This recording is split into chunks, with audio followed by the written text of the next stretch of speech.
I'm single, so I'm gonna complain about the dating apps. I'm single, so I'm gonna ask if there are any cute men before I agree to the plans. I'm single, so I throw away half my groceries every week. I'm single, so I have to look hot everywhere I go because my husband might be there. I'm single, so I have to post thirst traps so you guys still know that I'm single. I'm single, so your boyfriend's paying for my drinks because I don't have anyone to. I'm single, so... Boring!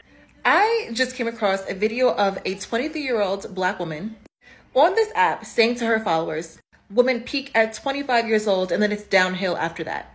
Girl, what?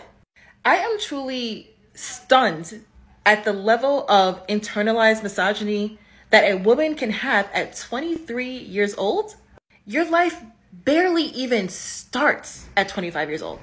I will be 35 years old this year.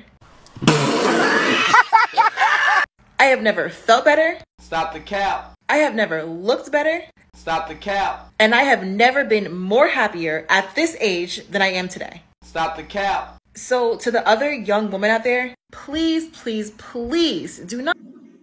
We do not care. Isn't it intriguing how individuals who convey uncomfortable truths rather than offering soothing falsehoods are often branded as misogynists? Many individuals seem prone to casually employing the term without a full grasp of its meaning. For instance, a 23-year-old woman stating that women's attractiveness peaks at 25 hardly aligns with the definition of misogyny, which entails a deep-seated hatred or disdain for women. Rather, this individual appears to be reacting defensively to the reality that she has surpassed her perceived prime. Perfect. High-value man wants a high-maintenance woman. What? Because high-maintenance women create winners. You serious? The high-value man knows with a high-maintenance woman by his side, he is going to go further and achieve a lot more in life. Stop the cap. Let me explain this to you. So when you are high maintenance, he constantly has to work to impress you. He has to constantly work to wow you. When you are low maintenance, you are easily impressed. He could give you an average gift or take you on an average date and you will be like, wow, that's so amazing. There's nothing left to improve on. So he gets comfortable and just settles. You serious? A high-value man knows financially he will have to invest a lot more into you than a low-maintenance girl. But in the long run, being with the high-caliber standard of woman is what's going to get him further and achieve more in life. Stop the cap. So of course, being with the high-maintenance woman has a higher return on investment in the long run. Stop the cap. It is remarkable how limited women's understanding of men often appears to be. Men typically do not favor high-maintenance companions, nor do they actively foster success in others. Rather, they often position themselves passively, awaiting the arrival of accomplished individuals at the finish line. To speak candidly, men would likely stand a significantly greater chance of achieving success and reaching greater heights in life if they directed their efforts towards pursuing their aspirations rather than pursuing romantic interests. This assertion stems from the acknowledgement that relationships with women tend to deplete one's vitality, time, and material resources.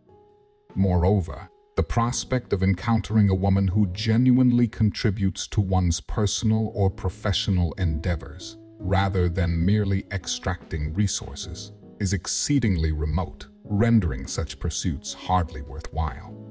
Furthermore, an individual who self-identifies as high maintenance embodies precisely the type of woman to evade, particularly for those in the process of self-development, as they invariably consume an excessive amount of time and resources that could otherwise be allocated towards personal growth. Perfect. Popular opinion, but men love women that are high maintenance. They love it. Hear me out before you chew me out. There is no bigger insult than being mistaken as low maintenance. Now, being high maintenance is not synonymous to being rude, okay? You still have to be nice and sweet to your partner. But men really love high maintenance women, okay? That's who they're competing for. They're competing for that girl. Stop the cap. The girl who has her nails done, her lashes, her fit's on point. She eats well, she goes to the gym, the whole 9 yards. They love it. They eat that up. So remember this, ladies, a man that invests in you values you. It's a flex for a man to brag about how they satisfy their girl. They want to take care of you and your needs, even if that's viewed as high maintenance tendencies. Now, I'm not saying you should have a man chase you, be yourself, have high standards, and watch the right man gravitate towards you. Confident men love high maintenance women. When you look good, you add to their value, so don't forget that. The girls that I'm here to tell you right now, we don't care. Let me tell you something. We don't care.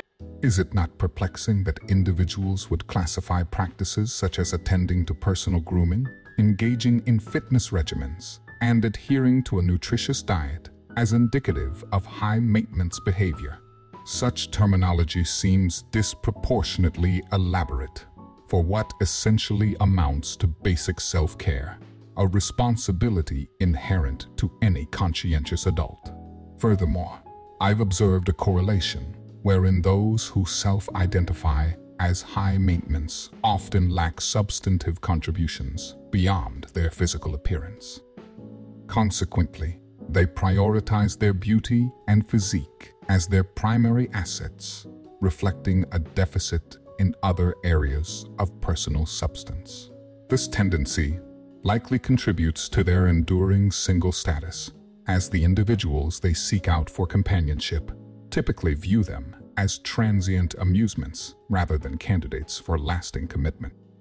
Boom, roasted. Moment of reflection recently where I was thinking back to my mid to early 20s. I was single. I was beating myself up over the fact that I didn't have a relationship, and it seemed like everyone around me was getting into relationships, was getting married. It seemed like they effortlessly hopped from one relationship into the next, and I was left wondering, like, what's wrong with me? How come it's so easy for them to find another person, but it's so hard for me to find a relationship? What is wrong with me? Why am I not worthy of having another person in my life? But then I got to thinking, a 29-year-old that I am right now, I'm so blessed that I have not yet found my person, and that person didn't come in my early 20s. Because I know that the level of maturity that I had in my mid to early 20s versus the level of maturity and self-awareness, understanding about how people operate, how they work, is so much more powerful than what I had in my early 20s. We do not care. I am now the best person that I've ever been in my life. I know what I want. If I were to have been given my soulmate even maybe a year or two ago, I think I would fumble them so hard. I truly think that while you're in your early mid and even gearing towards the end of your 20s, you're still figuring yourself out. You're still figuring out what you want out of life. Are you serious? You're figuring yourself out as a person. So for me to have not found my person, I just think that the wait is gonna make him be that much better. Stop the cap. Because my soulmate is about to get the most healed version of myself, because I'm no longer looking for someone to complete me. I'm fully complete within myself. I'm looking for an equal counterpart. And reflecting back to the same people that I was jealous of and that I was envious of, that were in relationships, that were getting married, that were having kids. I'm here to tell you right now, we don't care. Let me tell you something. We don't care. Here we encounter yet another instance of a woman who seems to lack insight into the desires of men, coincidentally finding herself at the age of 29 and still unmarried. It is widely recognized that men typically prioritize qualities such as beauty, youthfulness, purity, and fertility in their partners.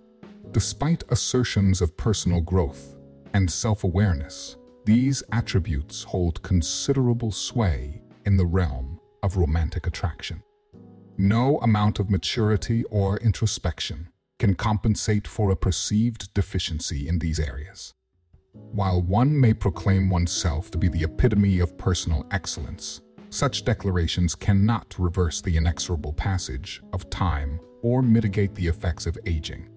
It is regrettable to witness the dissemination of such misguided counsel, which may lead impressionable young women astray, ultimately consigning them to prolonged periods of singleness. As such, I caution against delaying the pursuit of partnership until one's 30s, lest one find oneself in a situation akin to that of the individual in question. If you found value in today's video, You can match that value by liking the video and subscribing to the channel. You can also donate if you would like via Super Thanks, which are located to the right of the like button. I would also suggest you watch this video next as YouTube's algorithm thinks you would enjoy it. I greatly appreciate all of your support, and I wish you all the best, and to take care of yourselves. Farewell, everyone.